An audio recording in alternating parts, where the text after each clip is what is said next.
స్వచ్ఛత అంటే నందిని. నందిని పాలు మరియు పెరుగు. నమస్తే రమగారు. నమస్తే జయ. శ్రీరామనవమి శుభాకాంక్షలు రమగారు. శ్రీరామనవమి శుభాకాంక్షలు జయ. సుమన్ టీవీ ప్రేక్షకులందరికీ ఆ రామచంద్ర ప్రభు అనుగ్రహం సదా సంపూర్ణంగా ఉండాలని కోరుతూ పండుగ శుభాకాంక్షలు.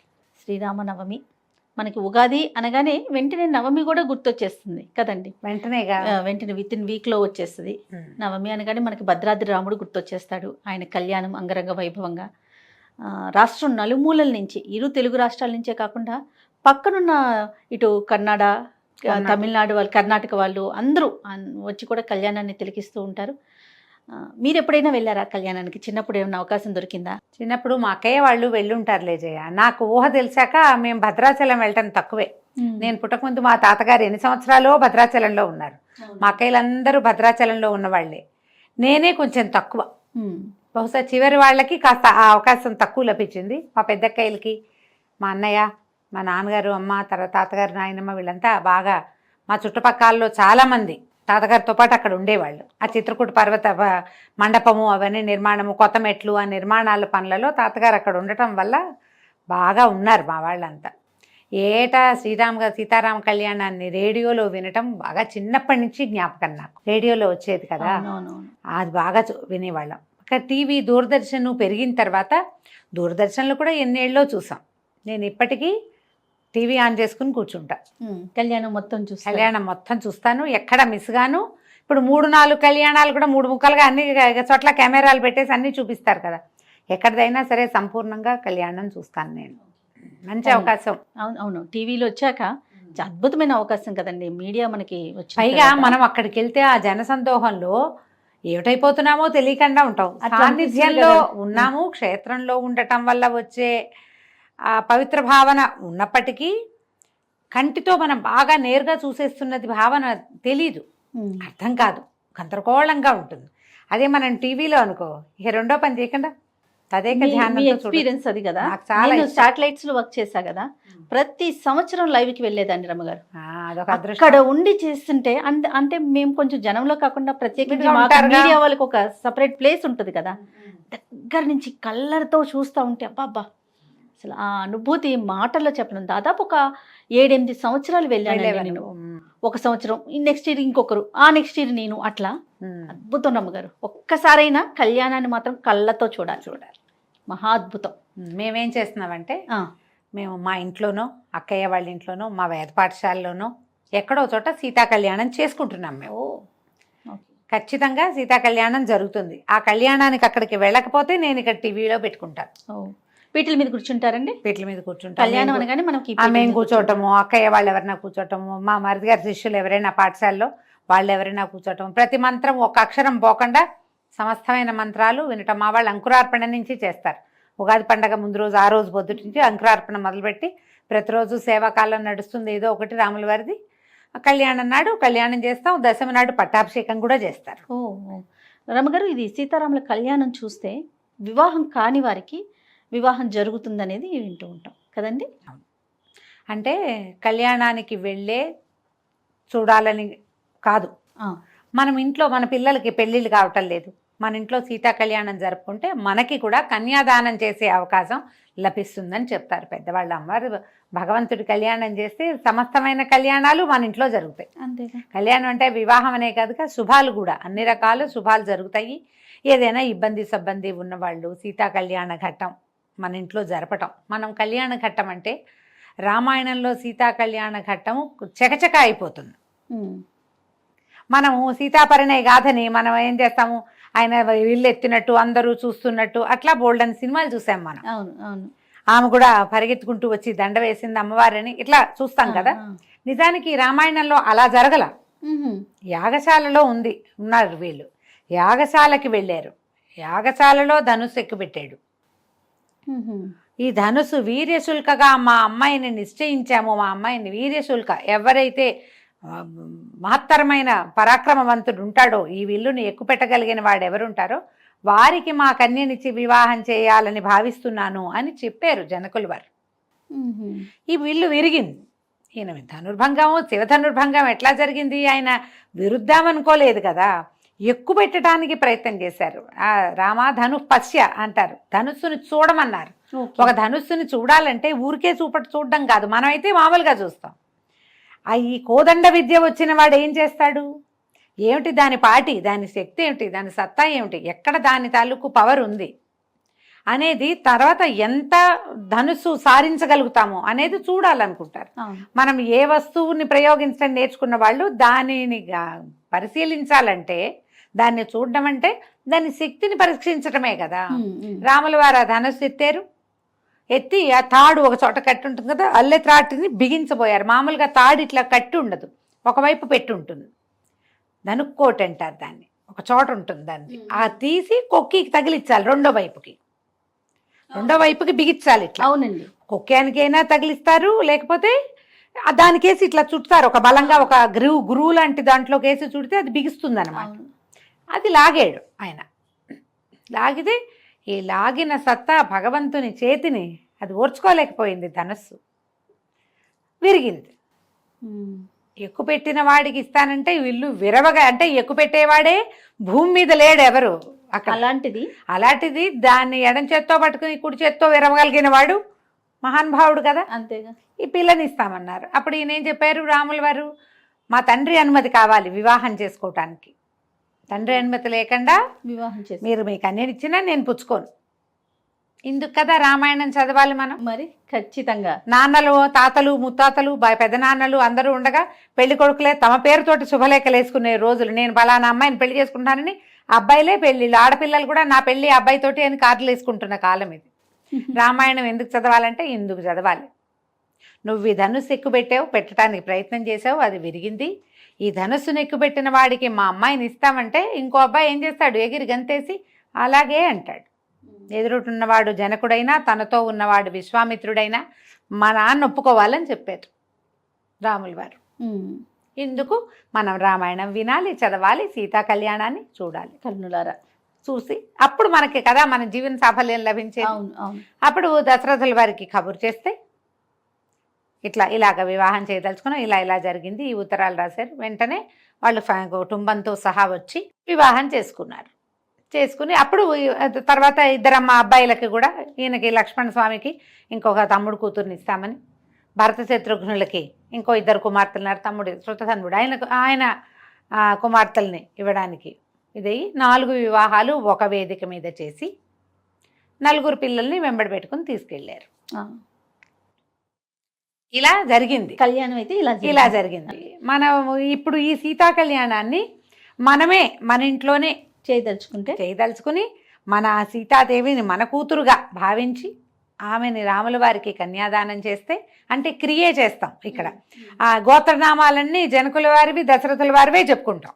కానీ ఈ క్రియ ఉంది కదా, వివాహ క్రతువు, అది మనం చేయటం వల్ల మనకు కూడా ఈ పిల్లలకి కన్యాదానం చేసే అవకాశం లభిస్తుంది.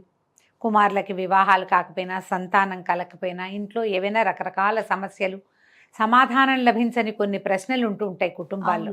సంసారం కదా ఇది, వాటన్నిటికీ సమాధానం లభిస్తుంది అని చెప్తారు. కాబట్టి అవకాశం ఉన్నవాళ్ళు మన ఇళ్లల్లో చేసుకోవచ్చు. ఎక్కడైనా శ్రీరామనవమి పందిళ్లలో కళ్యాణం జరుగుతుంటే అందులో మంది కూడా ₹1 ఖర్చు పెట్టి ఆ సమయానికి వెళ్ళి దగ్గర కూర్చుని సీతామహాసాధ్వి ఎట్లా రాముల వారిది అయిపోయిందో కంటితోటి చూస్తే మంచిది. ఆ మంత్రం చెవిన పడితే మనకు కూడా శుభం జరుగుతుంది. ఇంట్లో పూజా విధానం ఏ విధంగా చేసుకోవాలి రమ్మగారు? కళ్యాణం చేయలేకపోతాము, నవమి రోజు మనం ఇంట్లో పూజ, రాముల వారి పటం, ఇది మామూలుగా మనకి పట్టాభిషేక ఘట్టం ఉన్న పటాలు కనపడతాయి. సీతారామ లక్ష్మణ శత్రుఘ్నులు 4, తర్వాత ఏమో కొన్ని పటాల్లో వినాయకుడు పరమేశ్వరుడు ఉన్నట్టుగా కూడా కనిపిస్తారు. అదే బ్రహ్మ శివుడు ఇద్దరు ఉన్నట్టు, వినాయకుడు ఉన్నట్టు, తర్వాత ఆంజనేయ స్వామి పాదాలు చెంతున్నట్టు, సుగ్రీవుడు ఉన్నట్టు, విభీషణుడు ఉన్నట్టు కనపడతాయి. అట్లాంటిది పూర్తి ఘట్టం ఉన్నా మంచిదే. లేదా సీతారామ లక్ష్మణులే ఉన్న పటమైనా సరే, ఏదో ఒక రాముల వారి పటం, భద్రాచల పటం కూడా దొరుకుతుంది కదా మనకి. భద్రాచలంలో అయ్యవారు ఎట్లా సేవింపబడి ఉంటాడు, ఎలా సాయించుంటాడు, ఎట్లా కూర్చుని ఉంటారో అలాంటి పటం ఉన్నా మనకి పర్వాలేదు. ఏదైనా ఒక పటం పెట్టుకోవటం, రాముల వారికి గంధం పుష్పాలతోటి అలంకారం చేసి పటానికి శ్రీరాముడికి సంబంధించిన ఏ స్తోత్రాన్నైనా చదువుకుని కొంచెం పానకము వడపప్పు నివేదన చేసుకోవటం, ఒక కొబ్బరికాయ కొట్టడం, 4 అరటిపళ్ళు పెట్టడం, రాముడికి సంబంధించిన ఏ స్తోత్రమైనా చదువుకోవటం. నా వరకు నేనైతే రామాయణం చదవండి అని చెప్పాలనుకుంటాను జయ. శ్రీమద్ రామాయణాన్ని ఏదో ఒక్క ఘట్టం చదువుకోవచ్చు, సీతాకళ్యాణ ఘట్టమే చదువుకోవచ్చు, చిన్నదే ఘట్టం, పెద్దది కాదు. శ్రీరామ గుణవర్ణనం, అయోధ్యకాండలో మొదటి 2 సర్కలు చదువుకోవచ్చు, ఇవన్నీ మన వల్ల కాదు. సంక్షేప రామాయణం చదువుకోవచ్చు. శ్రీరామనవమి నాడు మీరు సంక్షేప రామాయణం దాదాపుగా 100 శ్లోకాలు ఉంటాయి. మొత్తం రామాయణాన్ని 100 శ్లోకాల్లో చెప్పేశారు. ఓహో. ఈ మొత్తం రామాయణాన్ని ఎవరికి చెప్పారో ఇక్కడ చెప్పాలి విశదంగా మనం. నారదుల వారు వాల్మీకి మహర్షికి బోధించిన రామాయణ గాథ. ఈయన అడిగాడు వాల్మీకి మహాముని, ఎవరున్నారు ఈ ప్రపంచంలో అద్భుతమైన కళ్యాణ గుణాలు కలిగిన వాళ్ళు ఎవరైనా ఉన్నారా? వీర్యవంతుడు, గుణవంతుడు, బుద్ధిమంతుడు, వాగ్మి, బాగా మాట్లాడగలిగేవాడు, పరాక్రమవంతుడు, ధర్మాన్ని పట్టుకున్న వాడు ఎవరైనా ఉన్నాడా అని అడిగితే, నా లేకే నాయన ఇప్పుడే ఉన్నాడు, భూమిని పరిపాలిస్తున్న ప్రభువే, నువ్వు చెప్పిన ఈ కళ్యాణ గుణాలన్నీ కలిగినవాడు అని చెప్పి రాముని యొక్క గాథని నారదుడు ఈయనకి వాల్మీకి ఉపదేశించారు. సంక్షేప రామాయణంలో చకచక రామాయణం కదిలి వెళ్ళిపోతుంది. ఈయనకి దశరథుడు, ఆయనకి 4 కుమారులు కలిగారు. తర్వాత వీళ్ళు ఆయన కుమారుడికి ఇది చేయాలనుకున్నాడు, సీతతో వివాహం జరిగింది. తర్వాత ఏమో ఆయన పట్టాభిషేకం చేయదలుచుకున్నారు. ఆయన భార్య ఏమో ఆవిడ పూర్వం ఇదివరకు వరాలు పొందింది, ఆ పొందిన వరాలు అడిగింది, రాముడిని వనవాసానికి పంపించమంది, భరతుడికి పట్టాభిషేకం చేయమంది. ఆయన రాముడు వనవాసానికి బయలుదేరాడు, దశరథుడు గతించాడు. మళ్ళీ భరతుడు వచ్చి అడిగాడు, తండ్రి లేడు, నువ్వే రాజ్యం తీసుకోమంటే ఆయన ఒప్పుకోలేదు. పాదుకలకి పట్టాభిషేకం చేస్తూ భరతుడు ఉండిపోయాడు నందిగ్రామంలో. రాముల వారు భార్యను తీసుకుని ఆయనతో పాటు లక్ష్మణుడు, సీతాదేవి వెళ్ళారు. వీళ్ళు ముగ్గురు వీళ్ళ తర్వాత భరద్వాజాశ్రమానికి వెళ్ళారు. అక్కడ ఎక్కడెక్కడికి వెళ్ళారో అది దండకారణ్యాన్ని ప్రవేశించారు. అక్కడ శూర్పణఖ వచ్చింది. శూర్పణఖ వల్ల ఖరదూషణులను సంహరించాడు. తన జ్ఞాతులందరూ మరణించారని తెలిసి రావణాసురుడు వచ్చాడు. రాముణ్ణి జయించాలంటే రాముణ్ణి జయించడం నీ వల్ల కాదని మారీచుడు చెప్పినా కూడా అతను వినలేదు. కాలం సమీపించింది రావణాసురుడికి అని చెప్తారు సంక్షేప రామాయణాల్లో. ఆ కాలం దాపురించటం వల్ల, పోయే కాలం దాపురించిన రావణాసురుడు ఈ భార్యని తీసుకెళ్ళిపోయాడు. తీసుకెళ్తే ఆ తర్వాత జటాయువు వల్ల ఇవన్నీ తెలుసుకున్నారు. రామలక్ష్మణులు సీత వెళ్ళిపోయిందని, అంటే సీతని పోగొట్టుకున్నామని, అపహరించబడిందని, రావణుడని ఫలానా ఒకడు అపహరించాడని ఆమె కోసం వెతుకుతూ వీళ్ళు కిష్కిందకు వచ్చారు. ఆంజనేయుడు, సుగ్రీవుడు, వాలి యొక్క సంహరణము, సుగ్రీవుడికి రాజ్యం ఇవ్వటం, అప్పుడు వాళ్ళు వెతకటం. సంపాతి పేరు కూడా వస్తుంది సంక్షేప రామాయణంలో. సంపాతి వల్ల తెలుసుకుని ఈయన ఇది లవణాంబ, ఇదేమంటారు మన సముద్రాన్ని, ఉప్పు సముద్రాన్ని దాటాడు ఆంజనేయుడు అని చెప్తారు. లవణార్ణవం, పుప్లువే లవణార్ణవం అంటారు. ఈ సముద్రాన్ని దాటి వెళ్ళి సీతను చూశాడు. అక్కడ కొంతమందిని సంహరించాడు. సీతాదేవిని లంకని కాల్చి సీతను చూశానని చెప్పాడు. ఇలా వెళ్ళిపోతుంది కళ. గబగబా చెప్పేస్తున్నాను చూడు నేను. తర్వాత అప్పుడు ప్రయత్నం చేసి సముద్రం మీద సేతువు కట్టి రావణుణ్ణి సంహరించారు. సీతని అగ్నిప్రవేశం చేయించిన మాట కూడా సంక్షేప రామాయణంలో ఒక వాక్యంలో చెప్తారు. ఆమెను తీసుకుని వెనక్కి వచ్చారు. భరతుణ్ణి చూసి అప్పుడు పట్టాభిషేకం చేసుకున్నారు. ఈ గాథని మనం 100 శ్లోకాలలో రామాయణం చదివినంత ఫలితాన్ని ఇస్తుంది సంక్షేప రామాయణం. ఓహో. పూర్తి రామాయణం వాల్మీకి పాఠం చదవగలిగిన వాళ్ళు నిదానంగా చదువుకుంటూ వెళ్ళొచ్చు. ఎవరితోటైనా పారాయణ చేసుకోవచ్చు. మీరే స్వయంగా ఏదైనా చేసుకోవాలి అంటే సంక్షేప రామాయణం మీకు స్తోత్రనిధి యాప్లో దొరికేస్తుంది. ఆన్లైన్ చాలా సైట్లలో అది కనపడుతుంది. మీ దగ్గర కనుక బాలకాండ, వాల్మీకి రామాయణం తాలూకు బాలకాండ మొదటి భాగమే, ఫస్ట్ ఇది కదా, ఆ బాలకాండ కనుక తీస్తే బాలకాండలోని మొదటి సర్గ సంక్షేప రామాయణమే. మీరు దానికి ముందు వెనక ఏదైనా పారాయణము అనుసంధానం చేసేటప్పుడు ముందు అనుసంధానం చేయవలసినవి, తర్వాత చదవలసినవి శ్లోకాలు ఉంటాయి. అవి చదవగలిగితే మంచిది. అవి ఏవి చదవలేకపోయినా మీరు సంక్షేప రామాయణం రాముల వారిని చదువుకుని శ్రీరామచంద్ర మహాప్రభువుకి జై అనుకోవటం, రామాయణాన్ని చదువుకోవటం. చక్కగా ఇంట్లో వినపడేలాగా చదవండి. గ్రహ బాధలు తగ్గుతాయి. ఏదైనా భూత ప్రేత పిశాచాది బాధలు ఉంటే అవి తగ్గుతాయి. ఎవరిదైనా దృష్టి దోషం ఉంటే అది పోతుంది. మీకే చాలా రకాల మెంటల్ ప్రెషర్స్, టెన్షన్స్ ఉన్నాయి, అవి తీరిపోతాయి. అద్భుతంగా పనిచేస్తుంది సంక్షేప రామాయణం. మిమ్మల్ని మనుషులుగా నిలబెట్టగలదు. అంతే కదా, రాముడు కావాల్సింది కదా, మా అద్భుతమైన పరిపూర్ణ మానవుడుగా నిలబడ్డాడు. రామాయణం అంటే అదే, అంతకంటే ఏం లేదు. ఆయన భగవంతుడుగా చెప్పబడలేదు, భగవంతుడిగా ప్రవర్తించలేదు. పరిపూర్ణ మానవావతారం. ఆయన ఎట్లా మనుషులు ఉండాలో చేసి చూపించాడు. ఆ గాథని మనం సంక్షేపంగా కనుక చదవగలిగితే అద్భుతమైన ఫలితం లభిస్తుంది. మొత్తం దేశమంతా శ్రీరామనవమి, రాముల వారి పుట్టినరోజు వేడుకలు జరుపుకుంటే మనం పెళ్లి వేడుకలు కూడా జరుపుకుంటాం తెలుగు వాళ్ళం. మన పద్ధతి. వివాహం కూడా చేసుకుంటాం, రాముల వారి కళ్యాణం జరిపిస్తాం. చూడు, మందంటే వివాహం, స్వామివారిది భగవంతుడి కళ్యాణం కదండి. ఈ భగవంతుడి కళ్యాణం ఎక్కడ జరిగినా వెళ్ళండి, నమస్కారం చేసుకోండి. కళ్యాణాక్షతలు వస్తే నెత్తి మీద వేసుకోండి, శిరస్సు మీద ధరించడం, తర్వాత కాస్త ఒక పొట్లం కట్టి ఇంట్లో అట్టపెట్టుకోవటం.